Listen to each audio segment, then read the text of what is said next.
I'll start by, the best way to judge where we're at today is to understand where we came from. Back in the 1980s, we had a Cold War between the United States and the Soviet Union. I mean, the United States led alliance called NATO, the North Atlantic Treaty Organization, confronting the Soviet Union and the Warsaw Pact. And the line of confrontation basically ran through Germany, West Germany, East Germany, both occupied at the end of the Second World War. And this was a very dangerous situation, especially in the early to mid 1980s, when the Soviet Union and the United States began introducing what we call intermediate nuclear forces. These are missiles that have a range of, say, 500 to 5,000 miles. But what made them especially dangerous was, for instance, in the Soviet case, the SS-20 had 3 warheads, and they had hundreds of these missiles. So if there was going to be a war in Europe, every single major European city would be destroyed. And I just want to say that one more time so it sinks in. Every single major European city in Europe will be destroyed if there was a war. The United States responded by deploying its own missiles, a cruise missile, Tomahawk, and then the ground launch cruise missile, and then the Pershing II. The thing about the Pershing II is that once it was launched from its base in Germany, it could hit Moscow in 7 to 10 minutes, meaning that there's no time for anybody to make a decision, no time to think. If a launch was detected, you're going to hit the button and fire everything, which means not just every single major city in Europe, but every single major city in the United States would have been evaporated within 45 minutes. The world ends. This wasn't a joke, ladies and gentlemen. This was real. We lived it 24/7. I was raised in Germany. We lived in a German village next to a nuclear weapons depot. If there was a war, that would be one of the first targets hit. So every morning as a child, I woke up wondering if I was going to get the 200,000 degree suntan, which is basically what happens when a nuclear bomb goes off and the heat flash hits you. That's the reality we lived in. The United States and the Soviet Union, or what we call Russia today, on the cusp of a war that could terminate life as we know it in the world. Now, the Cold War ended. It didn't just end on its own.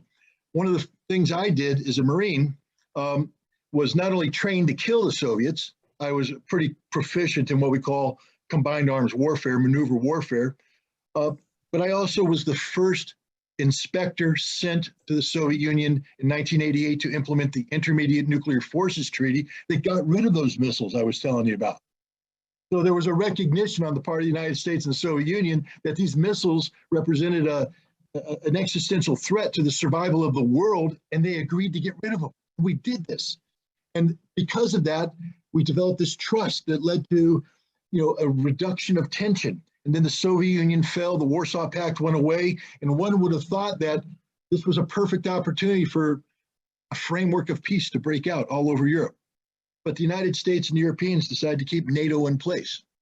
And NATO transformed into something that it wasn't originally envisioned to be. It was originally envisioned to be a defensive organization, a defensive alliance, and then became an alliance that now had European security as its mission, and that included offensive military action. We saw that in 1999 against the Serbs.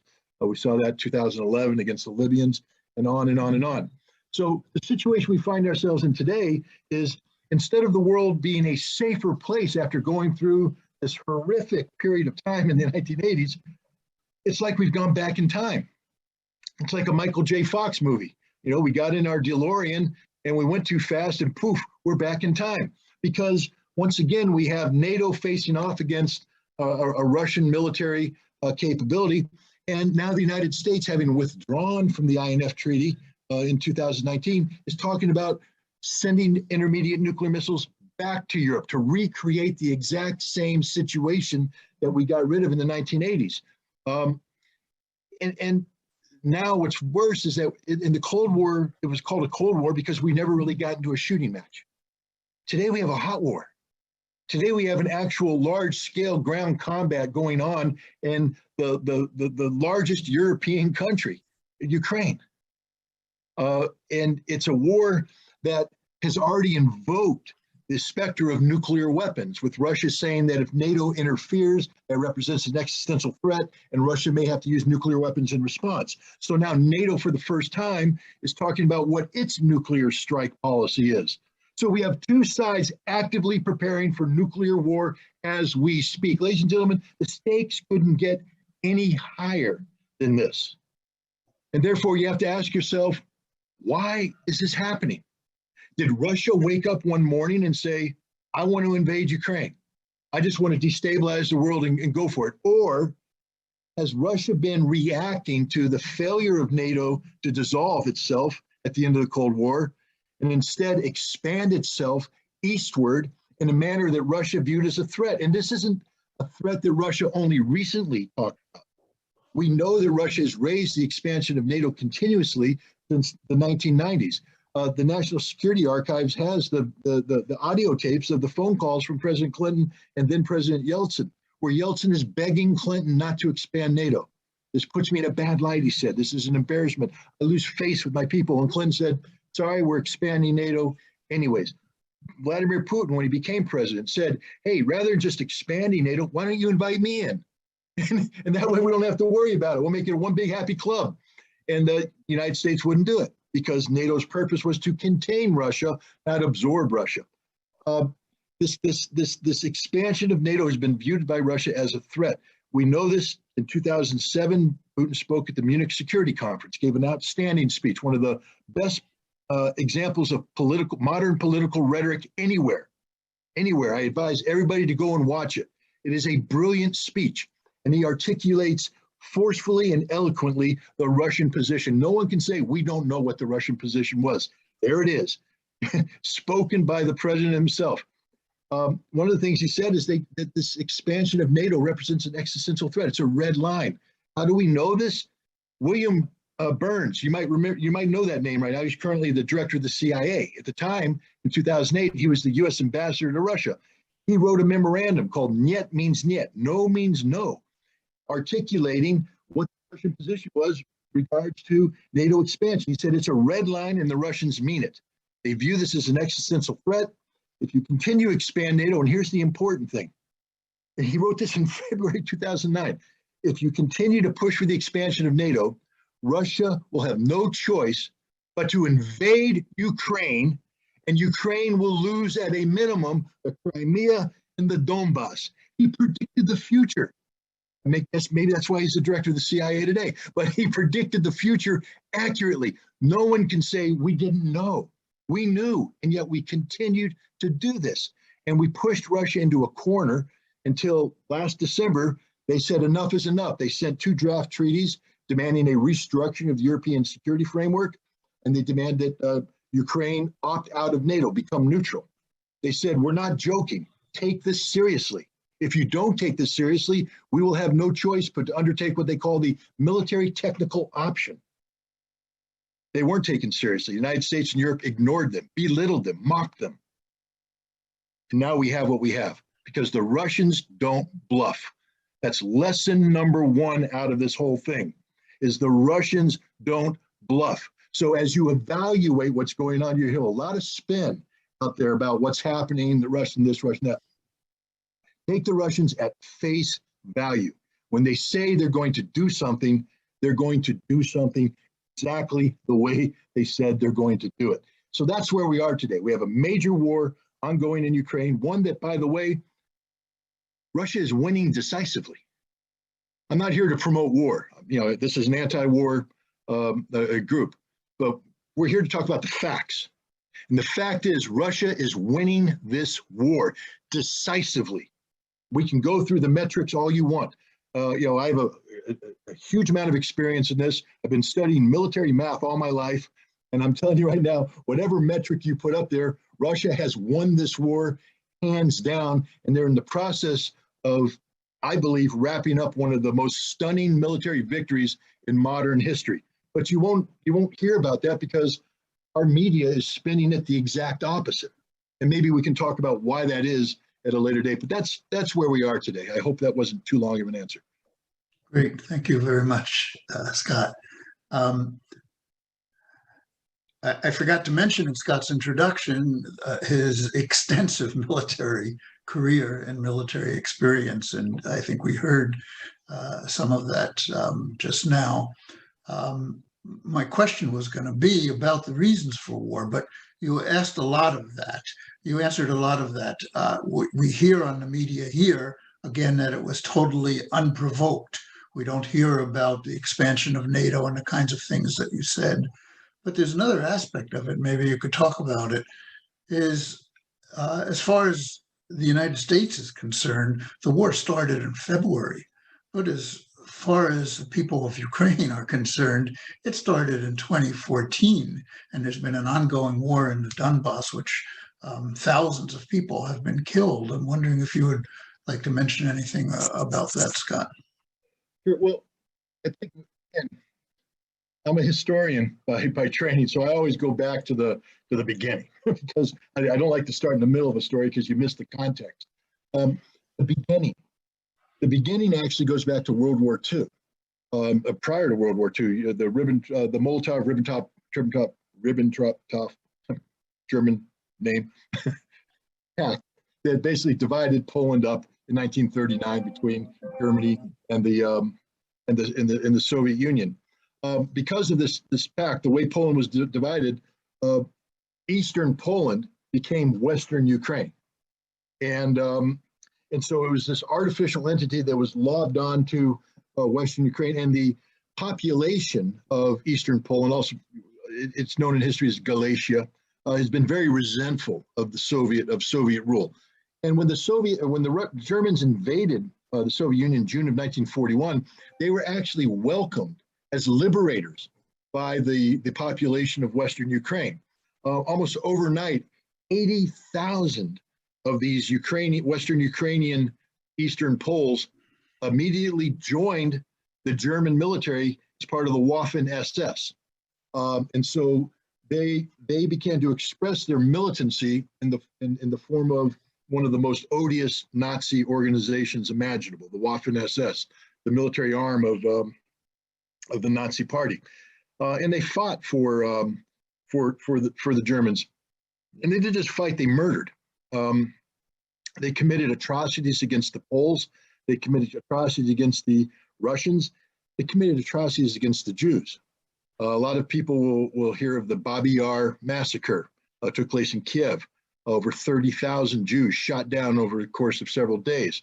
It may have been directed by the Germans, but the triggermen were Ukrainians. These Western Ukrainians that joined the SS. They had a guy named Stepan Bandera. Stepan Bandera is their leader. He was their leader beforehand. He basically joined the German cause. They'll claim as a Ukrainian nationalist that he joined not because he supported Hitler, but because he was against Stalin. But he wore a German uniform, and his men worked for the Waffen-SS, and they killed Jews. So to me, there's no distinguishing the two.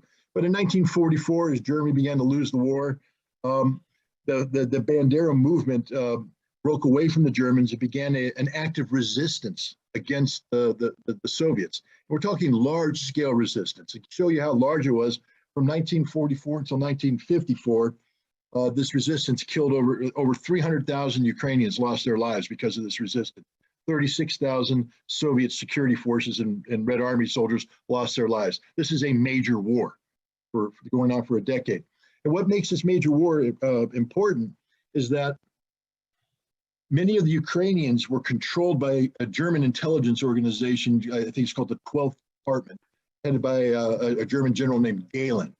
When the war ended, the United States, rather than arresting Gehlen and prosecuting him for war crimes, instead brought in his entire organization, called it the Gehlen Organization, and subordinated it to the CIA so that it can continue running operations in the Soviet Union. And from 1945 until 1955, the CIA funded this Ukrainian opposition, trained it, sent it weapons, organized it. In 1955, they basically were defeated, but the CIA didn't walk away. From 1955 until 1990, the CIA continued to fund and support and nurture this Bandera movement as part of their propaganda effort. They kept them alive, kept the ideology alive as part of their anti-Soviet activity.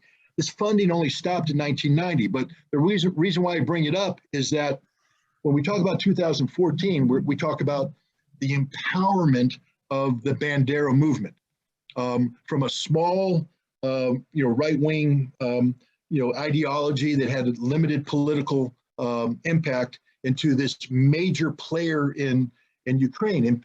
And some people say, well, how could you have known? How could you have known this was going to happen? How could you have known the CIA built it, nurtured it, grew it, owned it, controlled it? It wasn't a secret to the United States. So we knew exactly what we were doing when we breathed life into this militant movement in 2014. We supported these color revolutions. 2004, there was a color revolution, the Orange Revolution, that throughout old Soviet rule brought in new quote unquote democracy. There's never been a democracy in Ukraine. Ukraine is one of the most corrupt nations on the planet. Everybody talks about Russian oligarchs. The Ukrainians have more oligarchs per capita than the Russians do, and their oligarchs actually control the politics. How did Zelensky become president? Zelensky was a comedian working for a channel owned by an oligarch who decided, I want to make you president. Zelensky didn't wake up one day and go, I want to be president. He played one on TV, a very popular comedy, I think called Servant of the People. I've watched it. Funny as heck. Really good show. You should watch it. But it's not reality. It's fiction. But it's like if Americans were watching West Wing and decided to elect Martin Sheen as president because he played one on TV. Martin Sheen has no qualification to be president of the United States. But he played one on TV, so we're gonna make him president. Well, that's what the Ukrainians did because the state of their politics is so horrible. But going back to 2014, there was a pro-Russian president named Viktor Yanukovych who was struggling with a major economic problem. The majority of Ukrainians wanted to be aligned with the European Union economically. I think they saw that their future, their best economic future was through Europe, not through Moscow. The problem is the conditions that the European Union were seeking to impose were prohibitive. And it would have required actually Russia to pay for Ukraine to become an EU member. And Putin met with Yanukovych and said, look, I don't care if you join the EU. I'm just not going to pay for it. Russia's not paying for it. So if you want to join, join. But if you can't afford it, then you got to come in and work with me. And so Yanukovych thought about it and said, okay, we can't afford it. I'm going to Russia. Well, the people rose up. There was demonstration street, peaceful demonstrations, by the way, very peaceful demonstrations, the legitimate expression of democracy. I don't think anybody had a problem. Yanukovych didn't have a problem with these demonstrations. He understood where they were coming from. But then what happens is the United States and the European Union come in and say, there's a weakness here. We can solve this problem by orchestrating a coup d'etat that will eliminate Yanukovych, and we can bring in our own people. And these are people that the United States government had identified early on, and we had been training them actively. How do we know this? Because Victoria Nuland, who was the State Department official responsible for that part of the world, has been intercepted with a phone call, a famous phone call where she told the European Union something that we can't say on polite channels, but she also talked about our boy Yats. Yats, of course, is short for the name of a man who eventually became the prime minister of Ukraine. We handpicked this guy. We handpicked the government. We were talking about Yats competing with Klitschko and all this stuff, and who's going to be the best person. We're making the decisions. And this is a coup d'etat. Now, the peaceful demonstrators can't get rid of Yanukovych. So we brought in the people we know. We brought in the Bandera people. And they came in armed. They seized, they stormed police armories, took weapons, came down, and they overnight, they turned what was a peaceful demonstration in the Maidan Plaza into a violent revolution that killed scores of people. Horrible acts of violence. I mean, again, I don't want to get too political here. We call what happened in January 6th of last year an insurrection, of 2021, I think, an insurrection. the horrific storming of the US Capitol. I condemn it with all my heart. I view that as a gross act of violence. That's a demonstration God bad, but it wasn't an insurrection, ladies and gentlemen. An insurrection, they would not have voluntarily left the Capitol. An insurrection would have gone in with guns blazing, killing every member of Congress. That's what an insurrection does. How do we know? Because there was an insurrection in the Maidan in February 2014. That's what an insurrection looks like. It was a US orchestrated insurrection to achieve one purpose, to get rid of Viktor Yanukovych. How do we know that? Because Joe Biden called Viktor Yanukovych in person and said, "You got to go." I don't mean to get angry, but come on, man. What is regime change policy? We've never had regime change policy. Why did Biden get on the phone and tell Yanukovych he has to go? That's regime change policy, literally, writ large, big letters. And he left. But now what happened? You created this mess. You've empowered these Nazis, and they're now in charge. Now, people say, "Oh, get it," but Scott, they're minorities, man. They're just, okay, yeah, they had the violence in the Maidan and all that. But at the end of the day, when they ran for parliament, they didn't get majorities in parliament. Well, you know what? Who else didn't have a majority? The Bolsheviks. You go back and study Russian history, you got these two major elements. You got the Mensheviks, which means small, and the Bolsheviks, which means big. But the Mensheviks are actually big, and the Bolsheviks are actually small. Why did the Bolsheviks win? Because they were violent. They were violent. And so now you've empowered these Bandera worshiping neo-Nazis to come in and seize power, and they're not going to let it go. They immediately intimidate the Ukrainian Rada to start passing laws that empower nationalism, Ukrainian nationalism, at the expense of Russian-speaking Ukrainians and ethnic Russians. They outlaw the language, they outlaw the culture, and then they violently seek to impose their will. They go down to Odessa, city on the coast. There's a riot there after a soccer game. They throw 150 pro-Russian demonstrators into the House of Culture, then set it on fire. Over 40 people die. The Russians are enraged. The Ukrainians start to make a move towards Crimea, and the Russian government says, "Not so fast." They send in the little green men, and Russia takes control of Crimea, blocking them. But where do the Nazis go from there? They head straight to the Donbass. They start assaulting the Russian population there. The Russians rose up. They declared independence. A curious fact, Vladimir Putin didn't recognize them as independent states. He rejected that. He said, "No, you're part of Ukraine. We have to respect the territorial sovereignty of Ukraine, but we will support you in your effort to defend your rights." And so thus began the Ukrainian civil war in the Donbass, where the Ukrainian army, backed by these neo-Nazi military units, trying to forcefully impose themselves on a Russian population that rejects being manhandled by the Ukrainians. They form independent militias that are supported by the Russians. And now we have a war, a civil war. And it's a horrible war. It breaks down into front lines. And here's the nature of the fighting. Viktor Poroshenko, a president that came in after a series, he's the president before Zelensky, gave a speech. And he says, "Let me tell you what's going to happen." He's talking to the people of Donbass. Our kids, meaning Ukrainian kids, are going to go to kindergarten.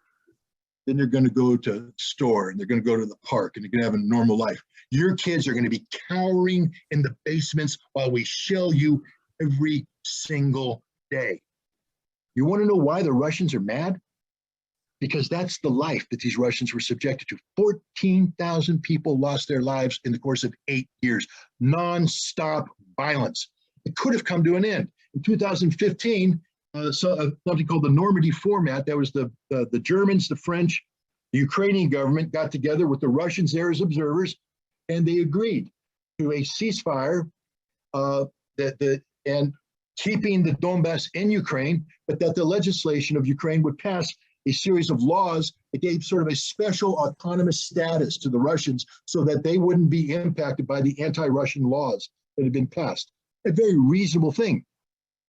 But when Poroshenko tried to implement it, these neo-Nazis, remember this minority, told him, "If you do that, we will kill you." Again, we're talking about what the definition of an insurrection is. Imagine somebody telling Joe Biden, "If you sign that legislation, I'm going to kill you." The Secret Service would be all over that person. That would be the last you ever heard of him, rightfully so. But here the Nazi says, "You sign it, you die." So guess what happens? He doesn't sign it. Zelensky comes in on a platform of peace, and he wants to implement Minsk. But he was told, not just told, they made a videotape of this where the guy basically says to the videotape, if he signs it, he'll be hanging by the neck until dead on some major Kiev thoroughway. And it's the truth. If Zelensky signed it, he'd be hanging by the neck until dead. Who runs Ukraine? It's not Zelensky. It's not the parliament. It's the Nazis. And if you're a Russian, and I'm going to leave it with this, because this is the emotional part. You thought losing 14,000 people was emotional? I'm going to give you what emotional is. Emotional is losing 23 to 32 million people in a war against Nazi Germany. That is what defines Russia today. Every major town, every major city has a monument to the people who died. Every family lost people, 1, 2, 3, 4, 5, a dozen, 20 in that war. The biggest holiday in Russia is May 9th. Victory Day. It's not like in America. When was the last time the United States celebrated Victory in Europe Day? Never. Not in our memory. We forgot about it. We don't have any more World War II veterans. They're all dead or dying. But the Russians, they're dead and dying too. You know how they remember it? They formed something called the Immortal Regiment.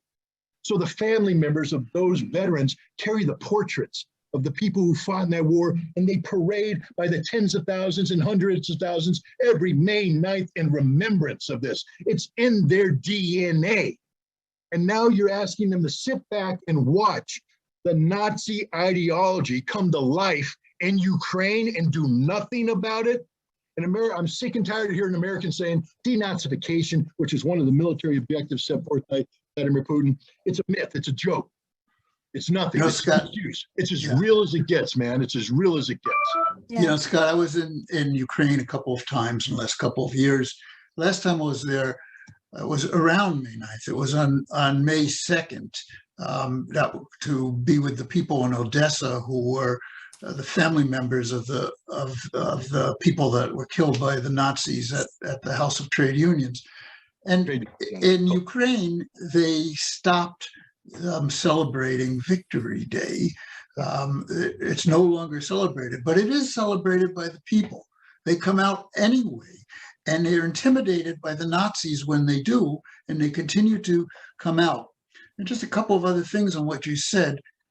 You know, Bandera has been named a hero of the country in Ukraine. That's the status he is right now. And I want to say one other thing about Ukraine. And one of the leaders of the massacre you mentioned in Kiev, where 33,000 Jews were killed when the Nazis was there, was allowed into the United States after World War II. And right up near where I live, and near where you live, about an hour south of Albany, he started a camp, which is a summer camp for Ukrainians. And they have statues there of what they call the heroes, including Bandera statues and the other collaborators. And they meet there once a year. They wear the uniforms of the Nazi collaborators of the organization of Ukrainian nationalists, and they celebrate some of these people. So this is going on very seriously there and also here. But I want to get on to more of the military situation that's going on right now, the humanitarian situation, talk about Bucha, before we do that, economic situations, and I'd like to turn it over to Margaret to get into that. Well, actually, I there's so much to unpack here, and before we move on to the humanitarian situation, which is really important, Scott, you've been doing a lot of good writing about the legality of this.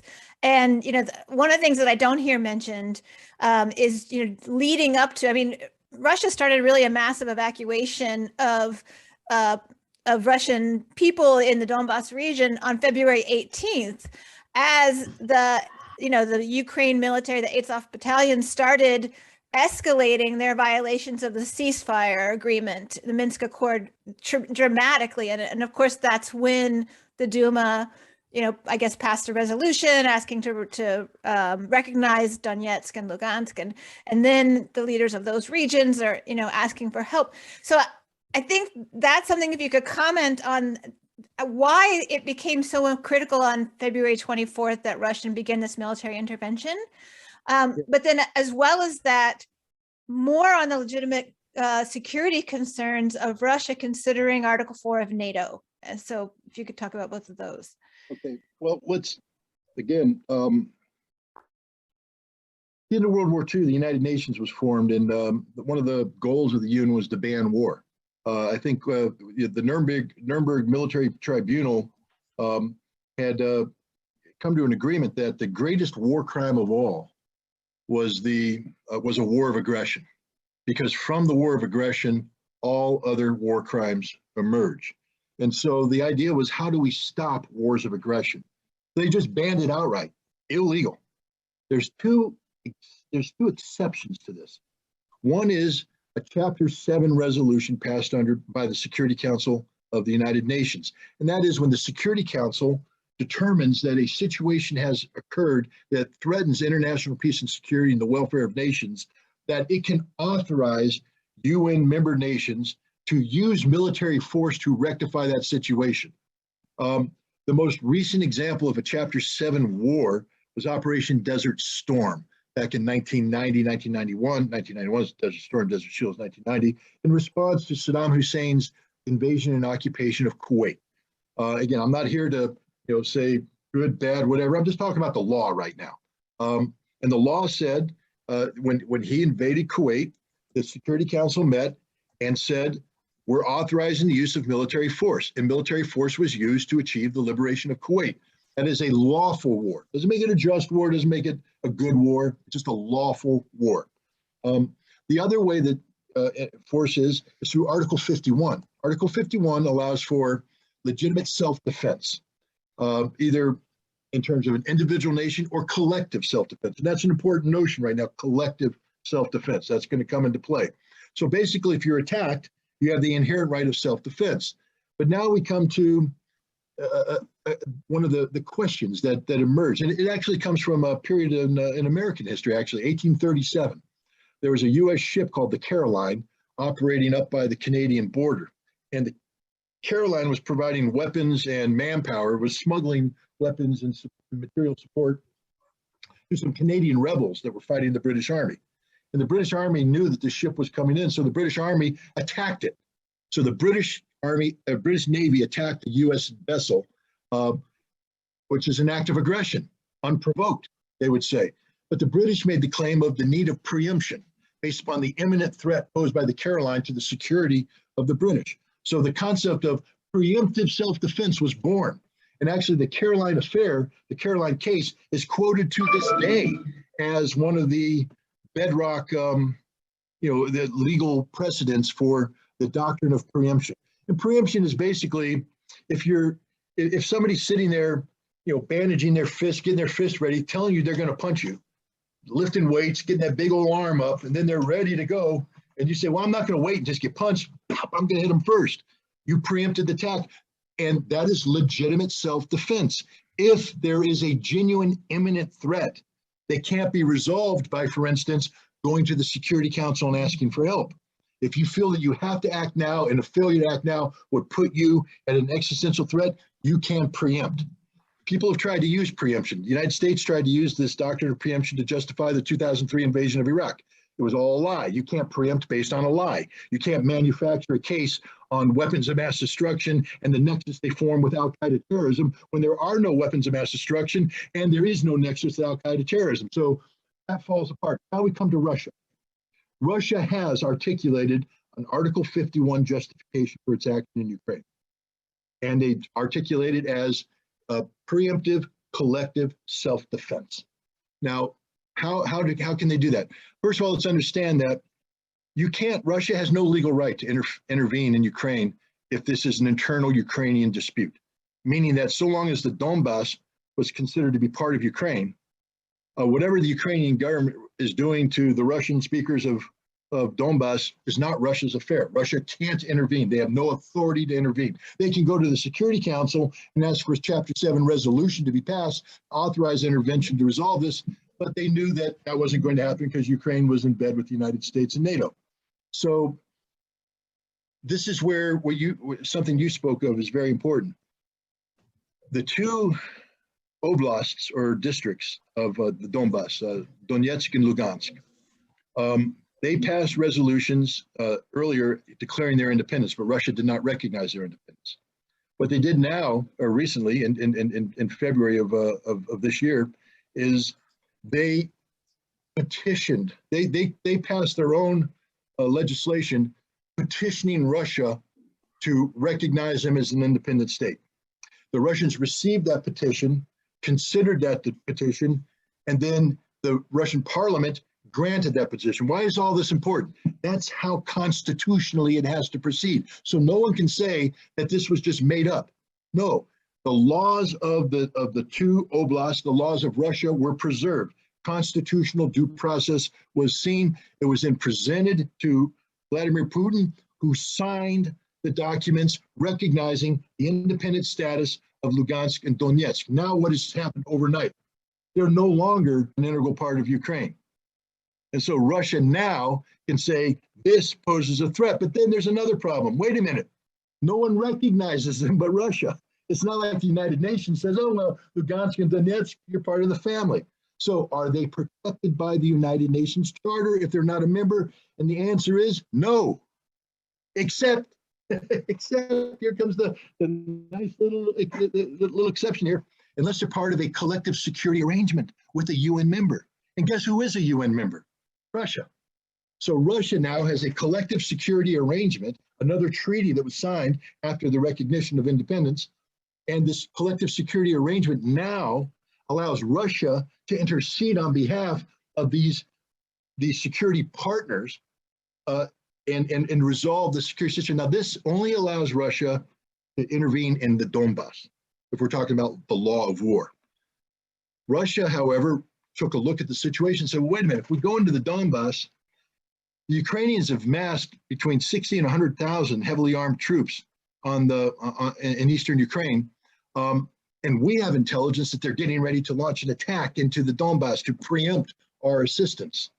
So now if we go into the Donbass without dealing with this problem, that creates an existential threat for our security operation.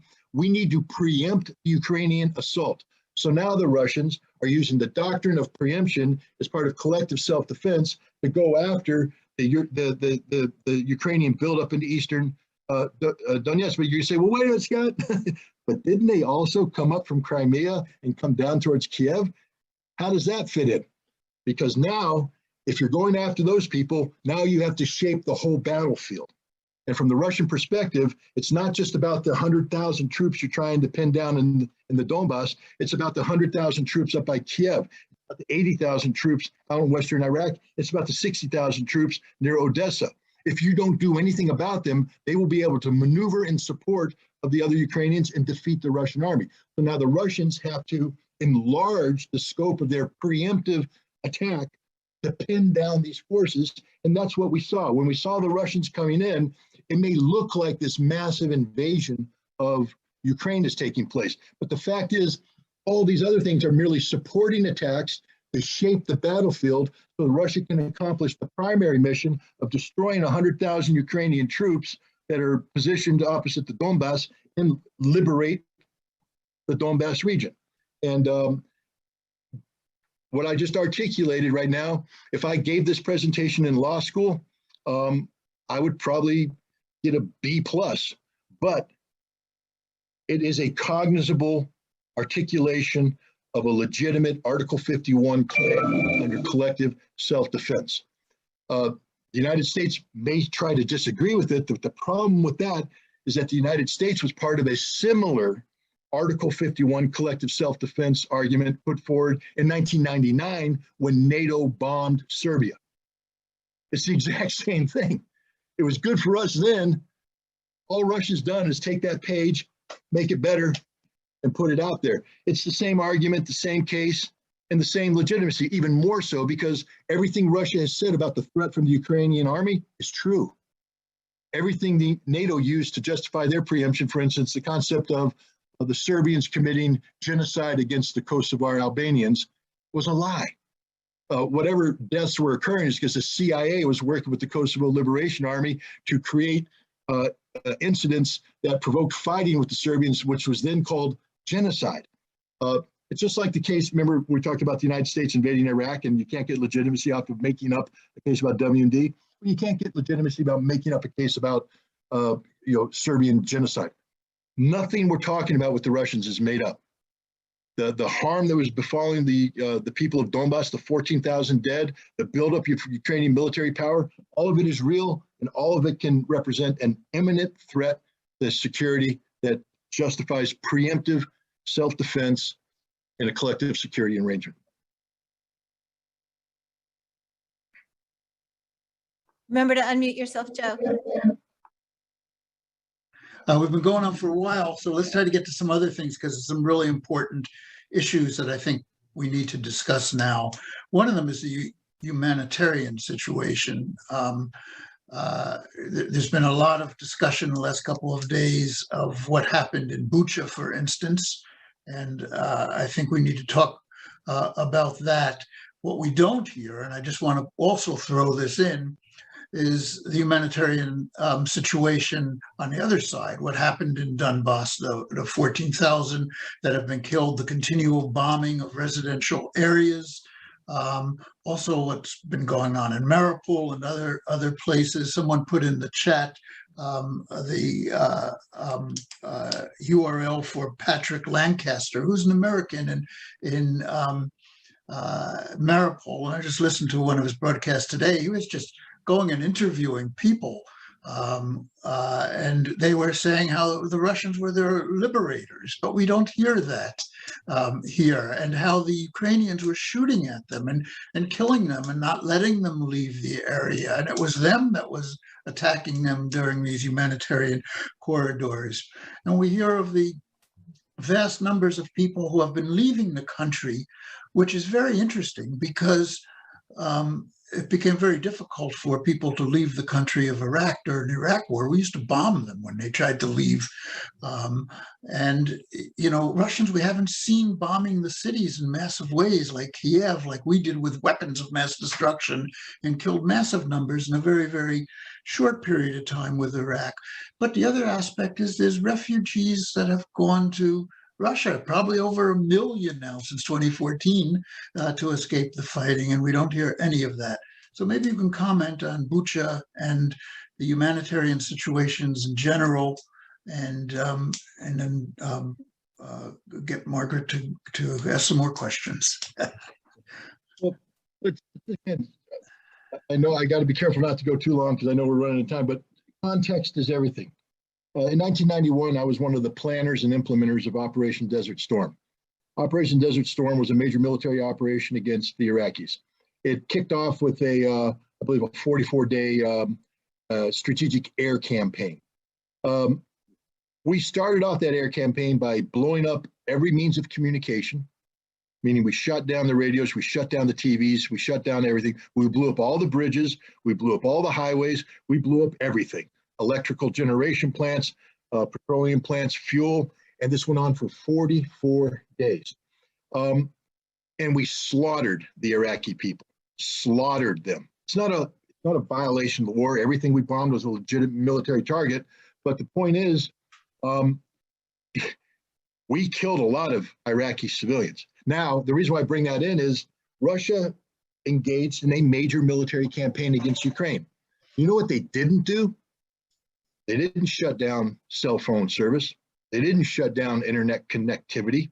They didn't shut down the railroads. They didn't shut down the highways. They let the Ukrainian people travel to and fro here and there. They allowed the president of Ukraine to get on video conferences with the United States Congress, with British Parliament, with the European Union, with NATO, video conferences that not only elevated his status as a leader, but generated billions of dollars of military aid that then flowed in, was turned over to the Ukrainian army and killed Russian soldiers. So the military imperative, the military necessity of shutting this down is real, but Russia didn't do it. Why? Because Russia isn't viewing this as a war like we viewed the war against the Iraqis. Russia is viewing this as a special military operation, and people make fun of that word. But it's not war, because if it was war, Ukraine would be gone today, eliminated. You wouldn't recognize it.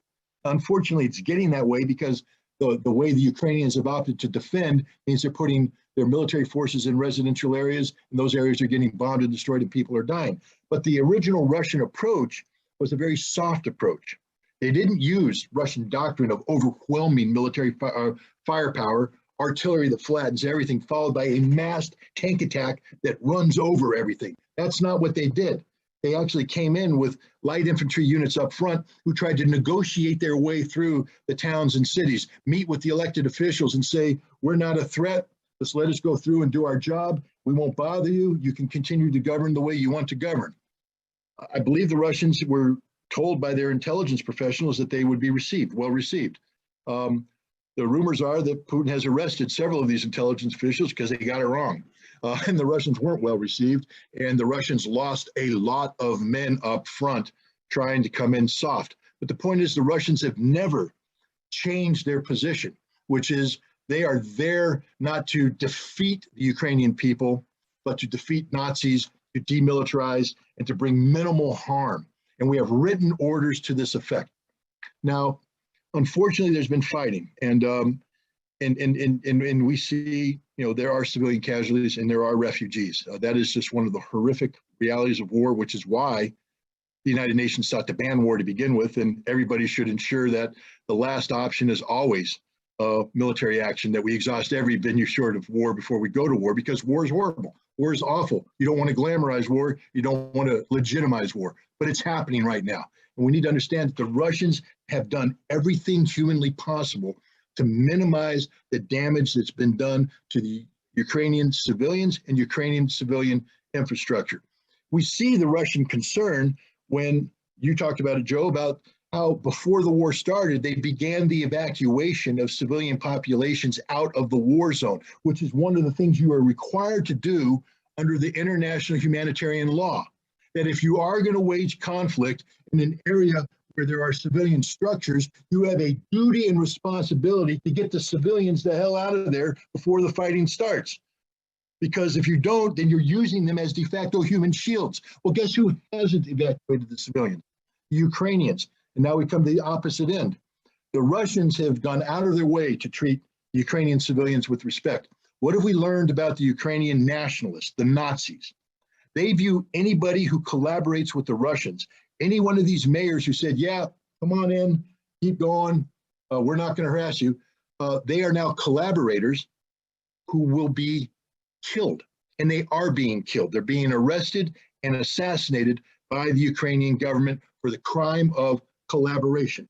They're doing the same thing with people who receive Russian humanitarian aid.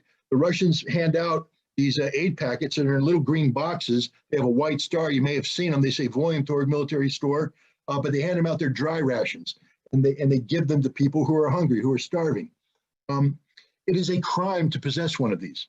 If you possess one of these and the Ukrainian National Police catch you, you are treated as a collaborator and you are killed. And this becomes important when we start talking about Bucha in a minute. But as this war goes on, too, we're seeing another thing: the displacement of people.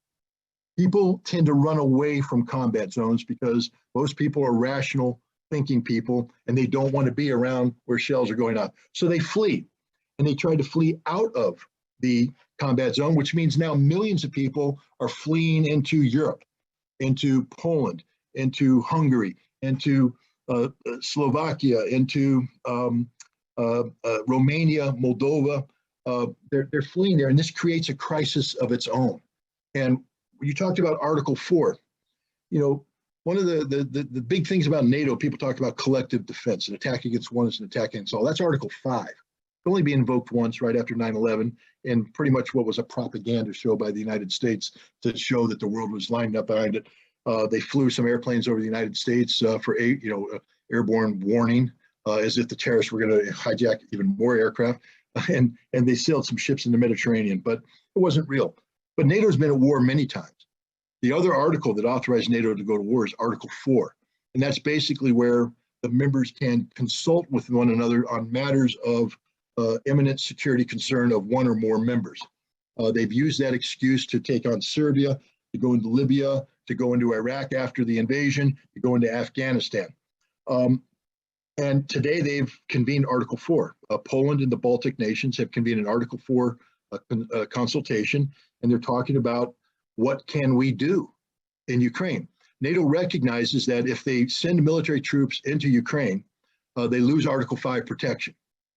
So meaning that if Russia responds, you can't gin up the whole NATO group under Article 5, but you can gin them up under Article 4. And that's the danger. Right now, there's active discussions in NATO about creating a humanitarian buffer in Western Ukraine so that these refugees don't come into Europe proper. They're held in place in Western Ukraine, but they need to be protected, so NATO troops will come in. Initially, people said, well, that's insane, because if you do that, the Russians are going to attack, and now we find ourselves where two nuclear-armed opponents are facing off against each other at a time when they're both talking about using nuclear weapons. So there's been a lot of hesitation about getting people involved. But as this war progresses, and I believe it's going to get far worse before it gets better, there's going to be even more humanitarian pressure on Europe in the form of this wave of refugees, and there will be more pressure on Europe to do something about it, to include putting a buffer zone in that could lead to force-on-force conflict with Russians. But now we come to Bucha. Bucha was occupied by the Russians. The Russians, I'm not going to sit here and tell you that Russia's been perfect. My experience in the military is no military is perfect, because it's composed of human beings who are subjected to some of the most horrific things in the world. Man killing man, or woman killing man, whatever. Human killing a human in a combat situation is murder. It's organized murder of the worst sort, and it's not easy to do. It's not something, and it's good that it's not easy to do, but when you get into a combat mode, and I speak of personal experience, you dehumanize the enemy because you go insane if you viewed them as human beings. So you dehumanize them to the point that you can kill them without thinking, without remorse. And if the second you lose that edge, you die, because the other guy hasn't. He's going to kill you. And when you get that way, you need discipline and you need leadership to be watching your men and women very closely to make sure they don't go over the edge. And it's tough. I mean, Michael Hare wrote a book called Dispatches about Vietnam. It's a classic book. It was quoted in Apocalypse Now, but the saying was, charging someone with murder in wartime is like writing speeding tickets at the Indianapolis 500. It just doesn't make sense, because war is about murder. Well, it's not. It's about murder of other combatants. It's not about murder of civilians. Sometimes civilians die. That's just the horrible reality of it. The modern military math is, generally speaking, in a modern conflict, for every combatant that dies, a civilian dies. So if we're in a war where 100,000 soldiers have died on both sides, you're probably going to have 100,000 dead civilians. That's just the way it works. But not in Ukraine. In Ukraine, the numbers are much higher for combatants killed than civilians killed. The number's still big for civilians, but the ratio is not 1-to-1. The ratio is like 7-to-1. 7 combatants for every single civilian killed. Why? Because the Russians are coming in soft. Even when most of the civilians are dying because the Ukrainians are digging into civilian neighborhoods, forcing the Russians to blow up buildings, put down artillery barrages, etc., killing civilians. But the numbers would be even lower if the Ukrainians obeyed the law of war. The reason why I bring this up is we're talking about mindset. We have one side that says we're trying to preserve human life, and civilian infrastructure. We have the other side that says if you collaborate with the Russians, you will be killed. I mean, it's written down. They've made videos. They talk about it. So now the Russians are in Bucha to withdraw, part of this withdrawal. While they were there for several weeks, the Russian military says we had good relations with the local people. It was peaceful. We traded our dry rations for their dairy products. So they had a system of barter set up. So the citizens of Bucha would give them eggs, milk, cheese, and the Russians would give them the dry rations, the flour, the salt, the sugar, the meat, etc. And this was going on. Then the Russians left. Anybody who engaged in that kind of interaction with the Russians was now viewed as a collaborator.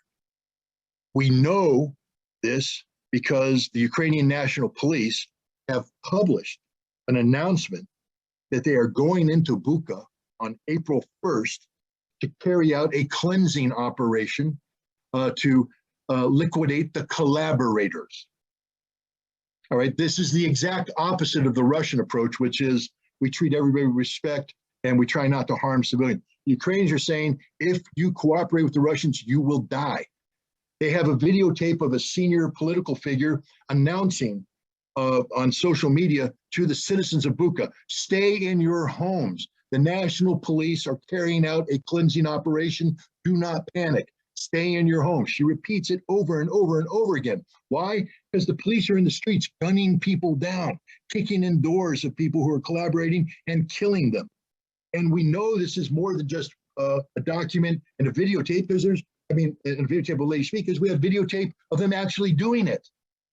We have videotape of the Ukrainian police, especially an Azov group, proudly claiming that they're going on a safari. That's an important word, because when we talk about propaganda, how you take the language of one side, flip it and use it again, take your language, flip it and use it against the other guys. It's the Ukrainians who have a special unit. The name of the Ukrainian Special Police Unit that went into Bucha was the Safari Unit. And they were carrying out a safari to cleanse the pro-Russian collaborators. And cleansing means kill, not capture, kill. And they're doing it. And then they go around and they film the dead bodies and they say the Russians did it. Now, there's a couple of things about the dead bodies. One, most of them are wearing white armbands, which means that they were telling the Russians, we're on your side. Don't shoot us. All right. Two, near each body is a green dry ration box, which they were carrying when they got killed, and it's on the ground next to them. Three, when they didn't have the armband, it's because the armband had been taken off and used to bind their hands behind their back. These people were murdered, not by the Russians, but by the Ukrainians. And yet that's not the spin that we're getting right now. The spin we're getting is just the opposite. All the forensic data that's available right now strongly suggests that the Ukrainians are responsible for the death of these people in Bucha. There's no doubt about it. The other interesting thing is they're trying to say these bodies died. I don't want to get too graphic here, but I've been around dead bodies. All right. You shoot a body on March 19th and you leave it lying in the street in 50 and 60 degree weather until April 2nd, the body ain't looking like they're looking on TV. Bodies tend to bloat up. The clothing tends to tear because the body swells, and then the body bursts, and it's very disgusting. It's gross. It's fetid. It's putrid. It's not what you saw on TV. What you saw on TV were freshly killed human beings. And we have another piece of evidence that more people need to pay attention to. A Mexican journalist gained access to Bucha on the same day that the Ukrainians were declaring this. And he filmed the bodies, fresh blood. He sat there and said, these people are freshly killed. This is fresh blood. Body ain't laying there since March 19th. It has fresh blood. These people were murdered on April 1st by the Ukrainian National Police. And yet we have the President of the United States coming out and saying that this is a war crime perpetrated by the Russians and Vladimir Putin needs to be brought to justice in The Hague. This is a propaganda war unlike anything we've seen in modern times, because it's not just about manufacturing a case for war. This is about an outright lie about murder, which makes us complicit in the crime, us being Americans, because that's our president who's facilitating the crime. Thank you for that. Yeah. Yeah, and likewise in Mariupol, there's people have been saying the Azov Battalion took over the theater, they took over the maternity hospital, that there's witnesses from that region as well. But I want to get into more of the military situation there. You said Russia's winning. That's not what we're hearing in the corporate media in the United States. Recently, I guess they launched into the second phase of their operation. You could talk a little bit about why you believe Russia's winning and what they're doing right now. Okay, we'll talk about a couple things. One, we'll talk about the concept of maneuver warfare. It goes back to the ancient Greek times, the phalanx. Let's talk about Napoleon. The American Civil War in the early stages. You had lines of troops marching, and most people say, well, that's pretty brutal. It's line against line. But actually, if you look at it on a map, as they diagram most battles, you get to see certain things. For instance, the notion of fixing an opponent in place. If an enemy has a big concentration here, and I put a big concentration up opposite him, he can't move his troops. because he's threatened by my troops. I've fixed him in place. I can then do a feint. I can move troops over here in this direction, and he has to respond to that, move his own forces in that direction. That is a feint. I can then do a deception attack. That is, I can launch an attack here, maybe at odds that aren't favorable to me, but he has to respond to that by bringing in troops to respond to that. And then I can do pincers. While I've shaped the battlefield in this way, I take my other troops and I surround them. And now I can kill them all. That's Napoleonic warfare in a nutshell. And it worked that way in World War II. We saw massive battles of maneuver and encirclement fought throughout Russia between the Germans and the Soviets from 1941 up until 1945. Major maneuver warfare. We saw that in the Gulf War, the war that I was involved in. We used feints. We used deception attacks. We used fixing attacks, and we used large maneuver operations. The great Hail Mary, remember, that rolled everybody up. And the reason why I bring that up is this is simple military science. And you know who some of the greatest students of military science in the world are today? The Russian officer class. I mean, we treat them like they're kindergarten kids. I mean, the way we talk about them, oh, the Russians, they don't know what they're doing. They're some of the best trained, best educated officers you'll ever meet. They know this stuff better than we do. You want to know why they know it better than we do? Because they haven't spent the last 20 years learning how to kick down doors in Iraq and murder an Iraqi family, or crawl through the hills of Afghanistan and kill a goat herder, because that's what we've been doing for 20 years. We don't know how to wage large-scale military war. We forgot how to do it. I used to do it for a living.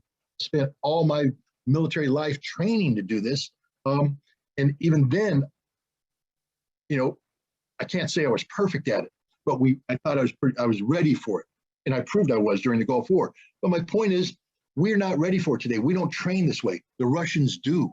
They think this way. So when you take a look at their map, we have a bunch of small arrow people. That's why I call the Americans, who are looking at tactical situations. They look at a videotape that shows a destroyed Russian convoy. They look at a videotape that shows 3 or 4 Russian tanks with guys sprawled out. You know what? War is hell.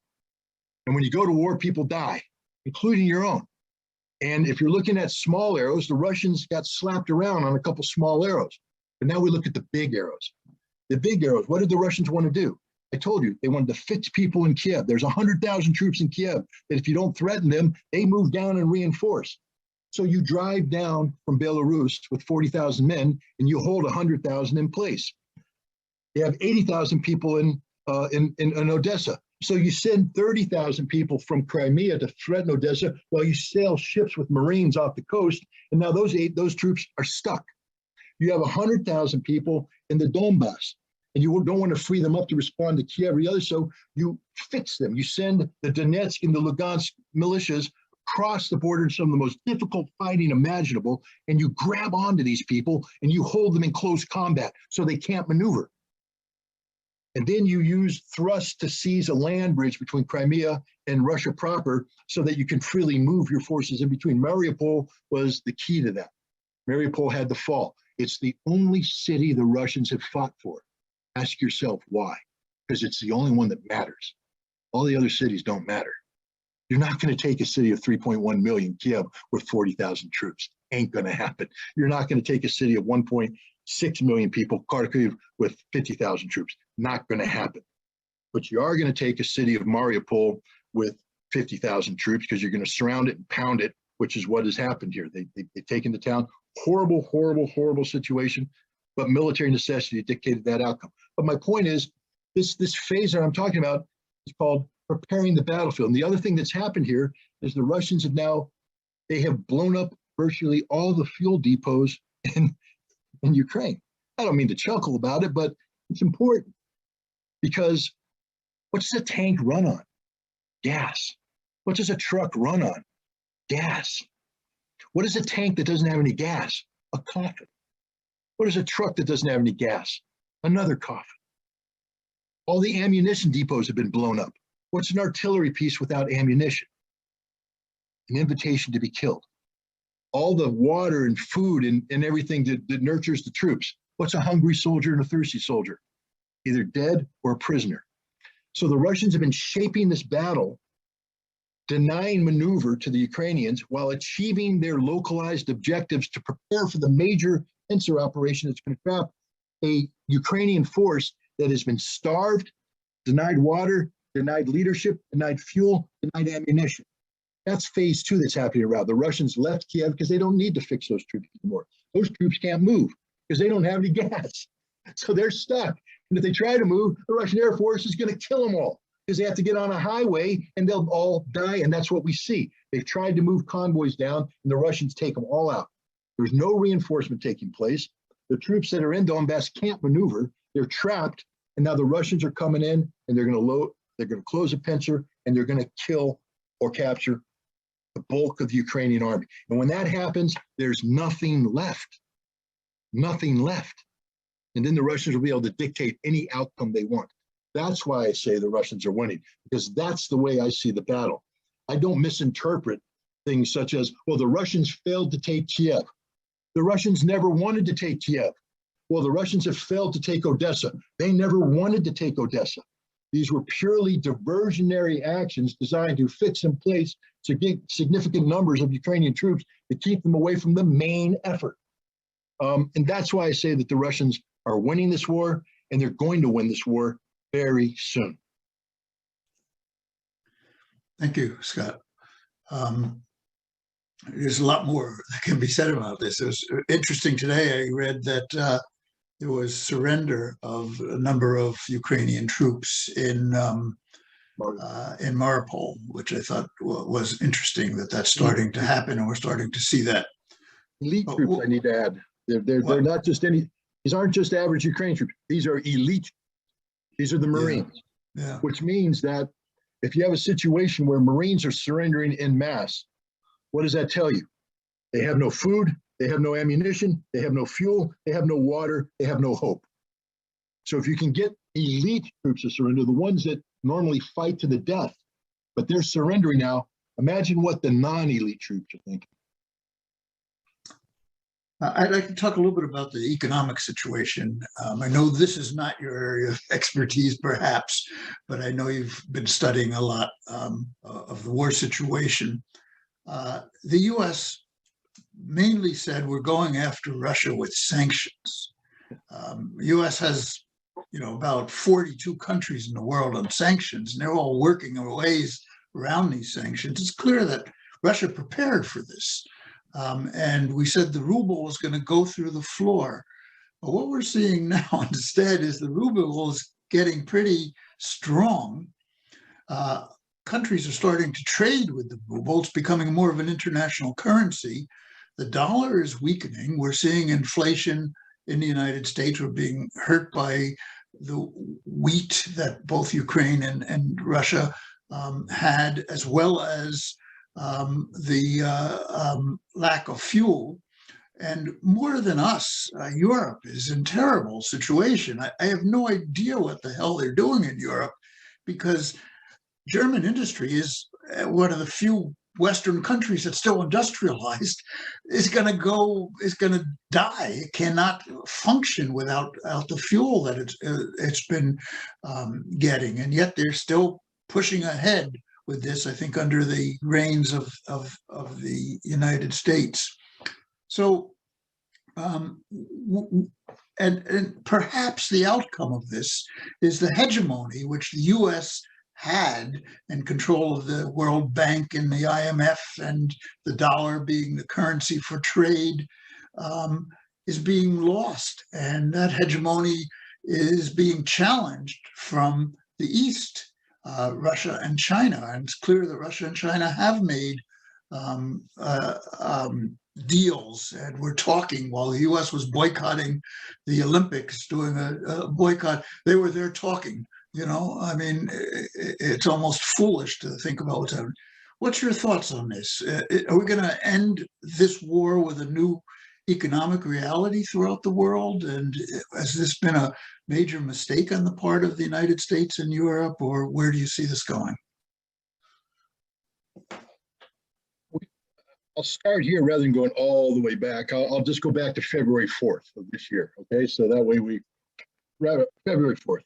What's important about February 4th is that Vladimir Putin traveled to Beijing, China, where he met with the Chinese President Xi Jinping to start the Winter Olympics. This is the one that the U.S. boycotted, the West boycotted, everybody boycotted. Strategic error on their part. Putin and Xi met, and their meeting produced a 5,000+ word joint statement. And this joint statement was interesting on a number of fronts. Strategically, right off the bat, the big item that comes out of the joint statement is that Russia and China have agreed that the rules-based international order that the United States has been selling as the end-all. You hear it in every, even General Miley, who the chairman of the Joint Chiefs of Staff, testified before the Senate, I believe, today or yesterday, and here's a military man talking about the need to defend the rules-based international order. What that is, in short, one word, is American hegemony. That's 2 words, so that's Marine math for you. But American hegemony is what the rules-based international order is. It's how the United States dominates the world. It's the system we put in place at the end of the Second World War, not only to rebuild the world, but to control the world, control the world's economy. It promised not to do history, but George Kennan wrote something called the Long Telegram that was used as a document. He wrote it in, I think, 1948, 49, 46, maybe later, but in the 40s. And he said this is a document that became famous because it became the foundation of the American policy of containment that led to the creation of NATO and the Cold War. But Kennan wasn't writing about the military. Kennan was writing about the economy. He said that the Russians aren't buying into the American effort to impose a dollar-based economic control over the Soviet Union through the Marshall Plan and aid. The Russians rejected that. The Soviets rejected that. He said, by rejecting that, they're rejecting our control of the world scene. Therefore, we are going to be in perpetual conflict with the Soviets on economic issues. And he was right, because they're not going to surrender. They didn't surrender until 1990. Then they surrendered. We saw what happened to Russia once they surrendered. But my point is that the United States have been using this rules-based international order to control the world, not to help the world, to control the world to America's sole benefit. It's all about us, not about anybody else. If other people profit from it, great, but we don't care. We want it about us. And you see this with, the arrogance of Joe Biden, telling the German premier, the chancellor, you can't have a pipeline with Russia. You have to shut it down, even though it's going to destroy your economy, because it's not good for us. What kind of hubris is that?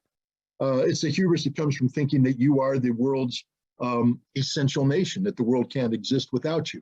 But guess what? Russia and China can exist.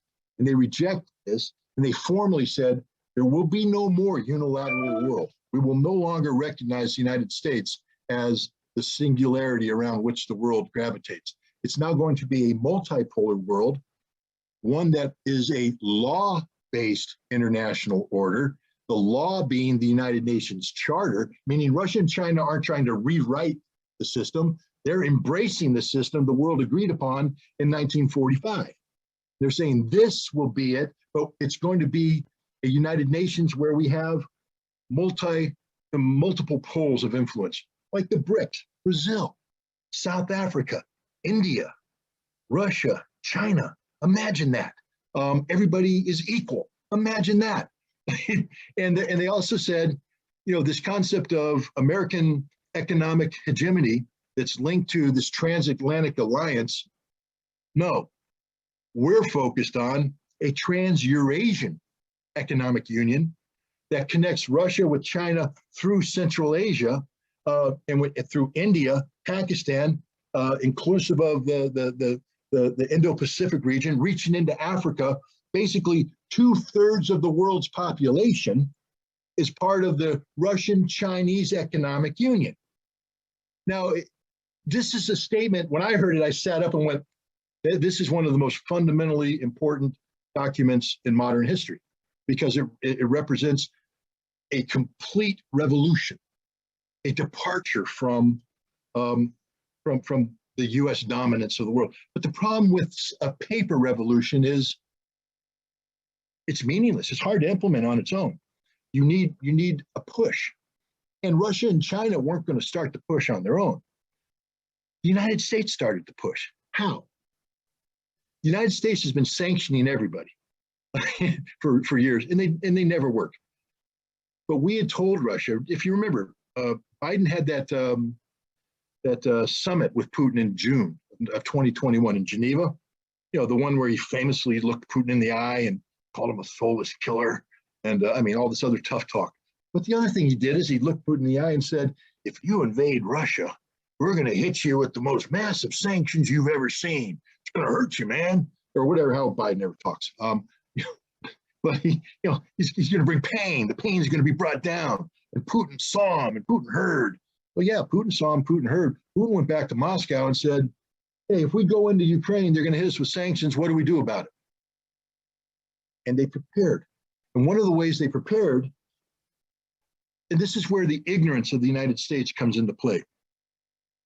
Because of the 1990s, the collapse of the Soviet Union and the American economic exploitation of Russia, Russia had become inexorably intertwined with the Western economy. About 20 to 25% of the Russian middle class is linked to the West economically, culturally, and you can't divorce that. If Putin ever said, "I want to cut relations with the West," he'd be voted out of office because this group is a politically empowered group that isn't going to play ball. They want relations with the West. You have the oligarch class that, again, Yeltsin breathed life into. These are very corrupt people who stole the national wealth, made it their own, and enjoy monopolies.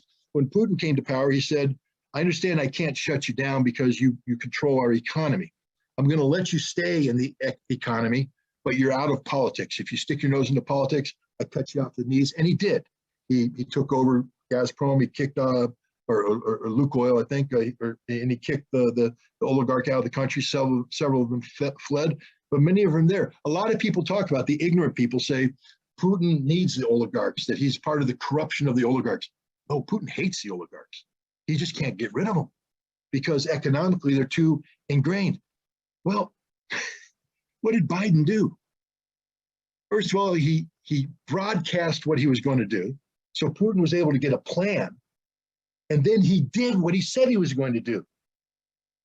Cut off the economic system, a complete economic divorce with Russia, between the West and Russia.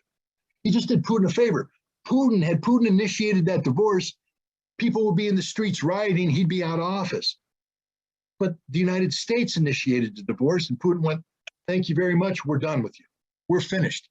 We are never again going to allow Western economy to be able to dictate to Russian national security interests. It's a divorce, full, final, and complete goodbye." And the Russian people are like, "Oh my God," but the West did it. You can't blame Putin. What else did we do? We seized all the assets of the oligarchs. Guess who don't have any money anymore?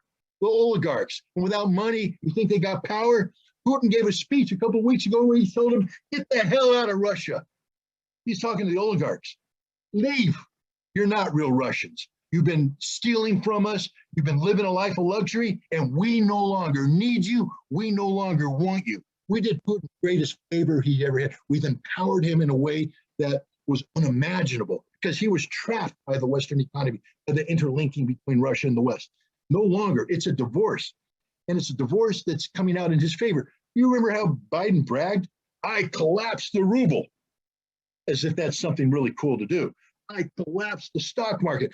Just let's put on our humanitarian hat. That's a word we like to use. How would we feel as Americans if a foreign power, on a whim, decided to shut down our economy? We're all unemployed now. We don't have a paycheck, but we still have mortgages, so we're going to lose our homes. We have kids in college that can't go to college anymore because we don't have any money. We're going hungry. We're homeless, all because some idiot overseas decided he wanted to shut down our economy. Well, that's what we were doing to the Russians. So any American who sits there and says, "No, we need to do that," really, we need to screw 139 million people like that? You would never tolerate it happening to you. That's what we were doing to the Russians. But fortunately for the people of Russia, Putin was told in advance what we were going to do. So he sat there and he said, "Really? You're gonna seize my sovereign wealth fund that's composed of euros and dollars in your banks that I use to pay off all my debt and make our economies interact? Thank you. Because what I'm going to do now is empower the ruble. You guys got a dollar that's worthless. It's based upon a debt-run economy, a petroleum dollar that we're going to rip away because the world's not going to be paying for petroleum dollars pretty soon. They're going to be using other currencies like, imagine, the ruble, which is now linked to the gold standard. Russia's been stockpiling gold for 20 years under Putin, and they got a whole bunch of it, and he just linked the ruble to gold. And guess what the ruble's doing today? It is more powerful now than it has been in a long time. We collapsed the Russian stock market, not on your life. Look at it, up 4, 5, 6, 8% per day. It's doing well. You know who's not doing well? Europe. Europe is hurting bad. Why? Because the United States promised things we couldn't deliver.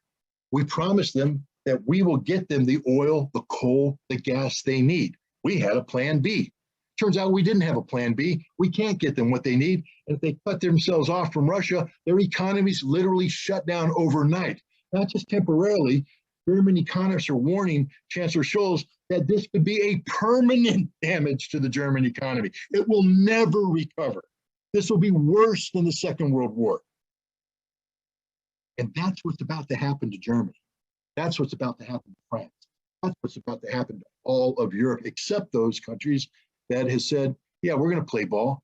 Hungary ain't going to suffer because Hungary just agreed to buy all their energy in rubles, which is the other thing that Putin said. He said, you want to cut me off my sovereign wealth? Okay, I don't care about dollars and euros anymore. Get rid of them. I don't want them. I only care about one currency. That's the ruble. And if you want my gas, you got to pay me in rubles. It's a brilliant move. Putin has literally checkmated the West on their economic sanctions. Is there some belt tightening in Russia? Yeah. But right now, I guarantee you, if you go to a Russian supermarket, there ain't no empty shelves. Go to a German supermarket. Shelves are empty, man. They got nothing. And I don't mean to gloat because I have family that lives in Europe and all this, and I feel sorry for the civilians. But this is, I'll leave you with this. Most people who are watching this are old enough to remember the election of Bill Clinton in 1992. And he had an advisor named James Carville. And Clinton was running around talking about foreign policy and this and that, you know, to save the world, you know, all this. And Carville said, shut up, man. There's only one thing to get you elected. It's the economy, stupid. People vote their pocketbooks. And you want to talk about a path out of this predicament? Every single one of these European nations are ostensible democracies. And I can guarantee you that Scholz's political future is very short. If the German economy collapses, there will be an immediate vote of no confidence in the German parliament. He will be tossed out, and they will bring in a politician who will focus on, you know, saving the German economy. And that means all this sanction nonsense is over. That means all this artificial propping up of a neo-Nazi regime in Ukraine is over. And Russia was planning on this. You know, right now NATO's saying, hey, we're strong, we're more united than ever. No, you're not. You're not united when 4 NATO members disregard the sanctions and are buying gas in rubles. You're not united when Turkey blames this war on NATO, not on Russia. You're not united when Germany is going to be pulling out of this whole arrangement pretty soon. NATO is weak, and this is the Russian plan. The Russians have 2 major objectives now from this. One, after the Ukrainian victory. One is a new European security framework that respects the legitimate national security interests of Russia, that keeps NATO away from its borders. This is going to happen within the next 5 years because Europe cannot sustain this American vision of a strong NATO. How is Germany going to pay $100 billion to rebuild their military when their economy is in the dirt? Ain't going to happen. United States, General Walters, the commander of the U.S. forces in Europe, testified before Congress, and the Congress said, frying them out. We're giving you $839 billion, so you're going to send troops over to Europe, right? He said, no, we're going to wait until after Ukraine settles down. Why? Well, because this is a political problem. Who's going to invite us? Well, don't they want us there?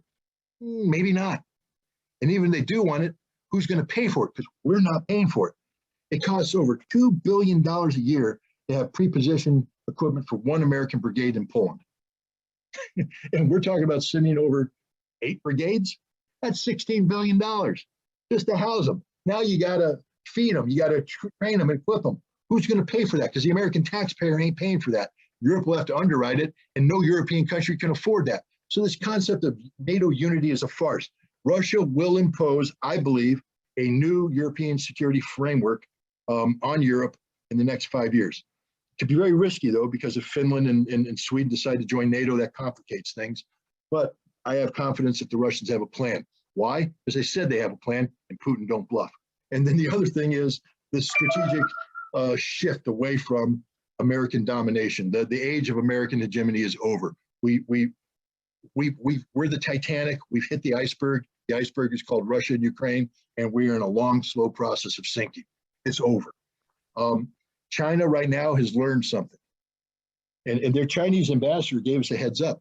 Before the Putin meeting, the Chinese ambassador spoke with NPR, and he said, relations with the U.S. and China are very bad.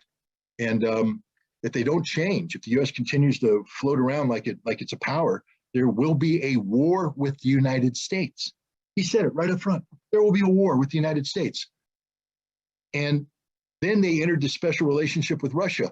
Russia entered the special relationship knowing that China is going to war in Taiwan and they're going to fight the United States, and Russia didn't walk away from that. Think about that for a second. And then Russia turned around and invaded Ukraine, and China isn't walking away from Russia. Sadly, something that's probably going to happen in the next 5 to 7 years is China's going to invade Taiwan. And there's not a darn thing the United States can do about it. The world has fundamentally changed. And here's the other truth. It didn't need to happen. This war in Ukraine did not need to happen. This could have been solved peacefully. Nobody needed to die. Nobody needed to die, but American hubris and American, the power, the greed for power started this war, and it's going to cost Taiwan. Taiwan doesn't need to be invaded by China, but they're going to be invaded by China. Hundreds of thousands of Taiwanese are going to die because the United States thinks it has a right to dictate outcomes to other nations. When the reality is, China right now would accept Taiwan to join China as it is. No fundamental changes. Keep the government, keep the economy, keep whatever you want. You will wake up the next morning and there will be no change except that you will be flying the Chinese the flag of mainland China, not the Taiwanese flag. You really want to die for a piece of cloth? One that the United States isn't going to back you up on? If Taiwan has learned anything, the United States is the worst friend in the world. Ask the Ukrainians how good of a friend we are. We're willing to fight the Russians to the last Ukrainian, and we'll be willing to fight the Chinese to the last Taiwanese. That's the sad thing. And if you're anti-war, this has to be the biggest nightmare in the world, because we're seeing a major war in Europe that should have been avoided, and we're going to see a major war in the Pacific. Yeah, no, it's crazy. And I wanted to mention that, you talked about sanctions, and in reality, most of them are what we call unilateral coercive economic measures. They're not legal structures. They're illegal economic measures imposed unilaterally by the United States on other countries, and mostly countries in the global South. More than a third of the world's population, more than a third of the countries we're sanctioning are in the African continent. And the global South is not going along with the U.S. on this. Everything that we've done has been to isolate us and undermine ourselves and show that we can't be trusted. I interviewed Michael Hudson a few weeks ago, and he basically said March 23rd was the day we seized the Russian assets after seizing Venezuela's and Afghanistan's. The whole world now sees it. You can't trust the United States. So this is a game-changing situation. There's a number of things I would like to talk a little bit about Biden. Some of the things that he said, if you could comment on. He's talked about, we just have to pay these higher fuel prices. We're all going to have to pay higher prices for food as a result of this. This is just the price that we pay. He's talked openly about, pretty strongly alluded to wanting regime change in Russia. And you've talked about Biden's role in Ukraine and in the coup in 2014, and the ways that he's compromised in terms of Ukraine. So if you could talk kind of about your take on Biden and all of this. Well, I think in fairness to full disclosure, I have to say that I don't like Joe Biden, and my feelings for him are deeply personal. They go back to the fall of 1998, when I resigned from the United Nations. I testified before the United States Senate, and Joe Biden behaved in probably one of the least professional appearances of his entire unprofessional career, mocking me, mocking what I was trying to do, calling me Scotty boy, saying that it was above my pay grade. That's why other people get the limos and I don't. So, you know, I'm just saying that I'm as human as the next person, and that didn't sit well with me. And so I've never really recovered from that. And then I also haven't recovered from his role in greenlighting the war on Iraq. He was in a unique position to stop that war. He could have held kind of hearings. He could have educated the American people about the reality of the threat posed by Iraq, or the lack of threat, and the real situation about WMD. And he chose not to. He chose to maintain a lie.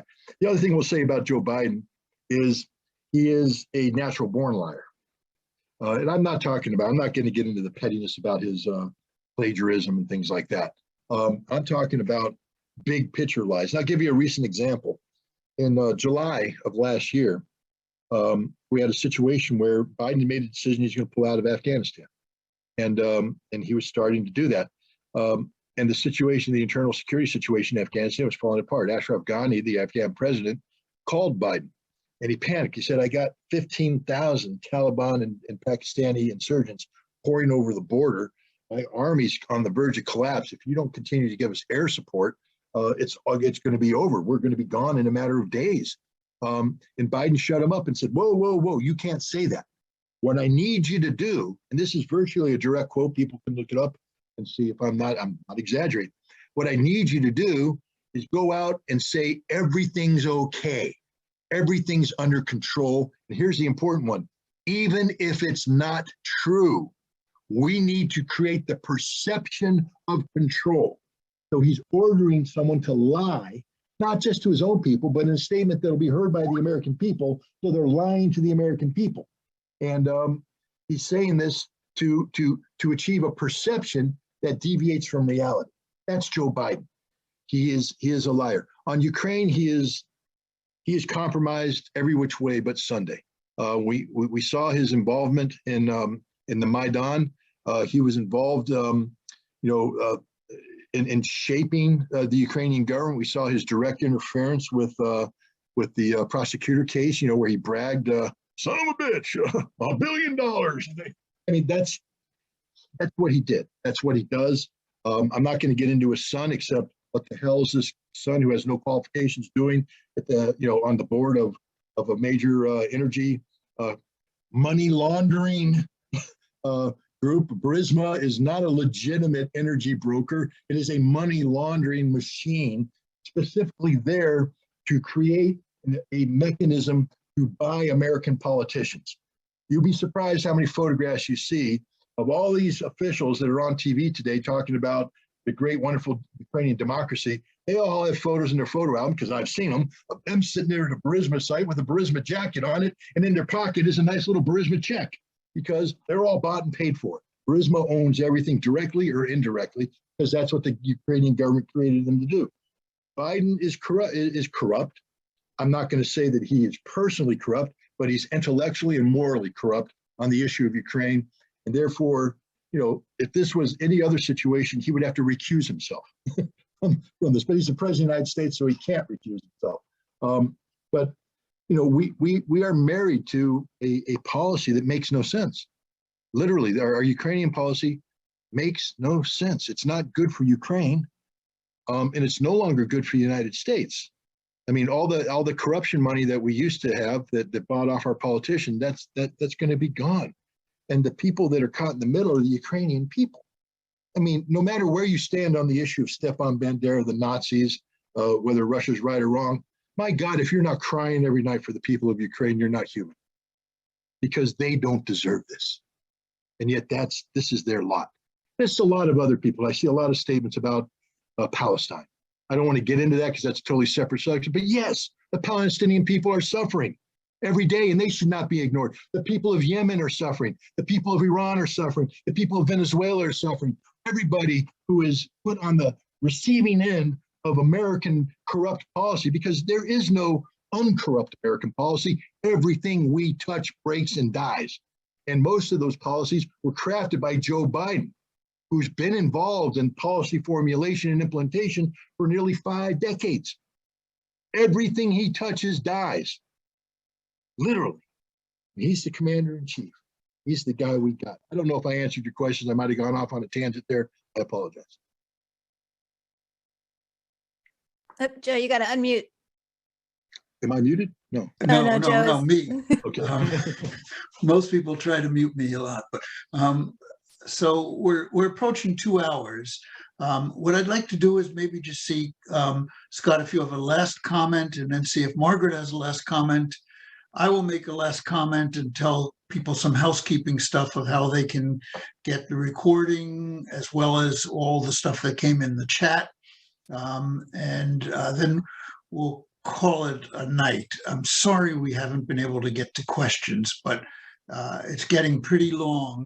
And it's possible we can look at some of these questions and answer them in another format at another time, and get back to people, because we have the emails of everybody who registered, and we can get back to you. So, Scott, do you have a last closing thought? It's one that I obviously, I'm going to say I'm uncomfortable in this position, meaning, is a voice that people are listening to, and maybe taking everything I say at face value and as the gospel. Because if you're doing that, you're committing the same mistake I believe Americans make when they watch mainstream media. Nothing's the gospel. So tonight, what I would ask the people listening in is to treat me instead as an agent of propaganda working on behalf of the United States government to disseminate disinformation. Don't believe a word I said. Assume everything I said was a lie. Write down what I said and go out and research it and try and prove me wrong. And if it turns out that what I said was right, great. Now you've empowered yourself by doing your own research into a topic, and now you have some information that isn't just derived from listening to somebody say something, but you actively researching the topic and getting to know it. And if you do that, I think we've done a great service here, because democracy dies the moment the citizens stop becoming informed constituents. We inform ourselves not by listening to others, but by actively participating in a process of debate, dialogue, and discussion that empowers us with knowledge and information so that we can hold those when we elect a higher office accountable for what they do in our name. And I think that this has been a very valuable forum for that. I thank you very much for inviting me here. But again, I just ask everybody who watched, go out and do your own research and view this as a jump start to it, but not as the end all. Thanks. Thank you, Scott. Margaret, do you have any closing thoughts? Yeah, and Scott, I want to thank you so much. I know it's not a fun position to be in, but we really appreciate your courage and integrity in speaking out on these issues and educating us. I just, I want to thank everyone for being here, because it's so critical that you took the time to be here and learn this information. And now you have a task, which is to go and share this information with others. I've seen a lot of people concerned about being able to share this. Yes, this will be up on YouTube. It's up on the UNAC Facebook page. People have been sharing it out.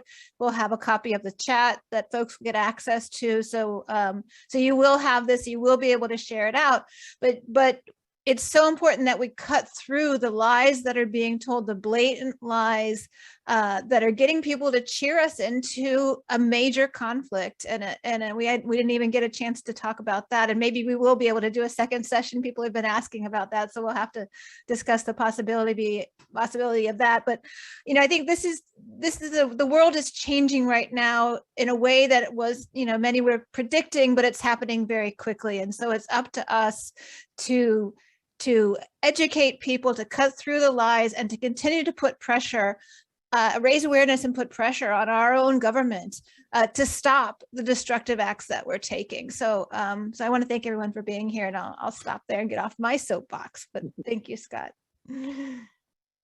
Thanks. Well, I want to thank everybody too. And thanks, Scott and Margaret, of course. It's important that we get together and we discuss this stuff and talk about the truth.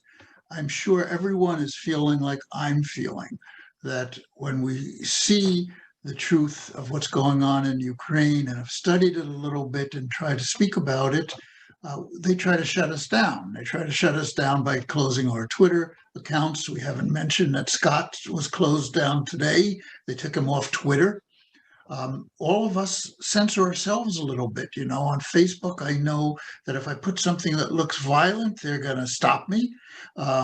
So we tend to censor ourselves, and it's difficult. So it's important that we get together, and it's also really important that we keep on speaking truth to power.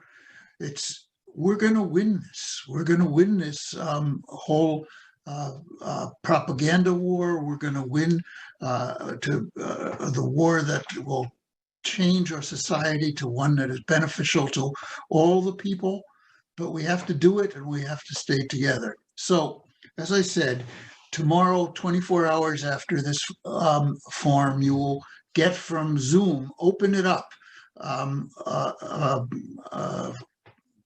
some information that will say thank you for coming and registering, or thank you for registering, sorry you couldn't come.